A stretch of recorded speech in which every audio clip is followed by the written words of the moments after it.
Sean Payton trend of young, offensive head coaching hires could lead to mistakes.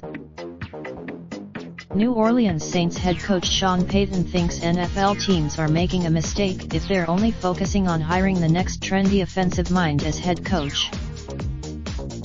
In an interview with the NFL Network, Payton said he concerned about several aspects of the recent head coach hiring processes around the NFL. Despite being one, is when you talk to someone and they give you the profile of the coach and then he'll say, well, you're not interested in a young Bill Belichick or a young Tony Dungy.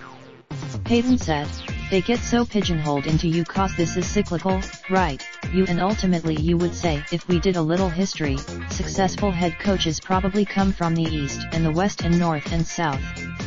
They probably come up. There were 8 head coaches hired this offseason by NFL teams.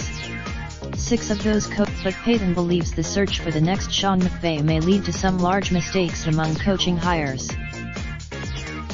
There are a handful of coaches that I know that, if I was a GM, who I would be interested in hiring, Payton said.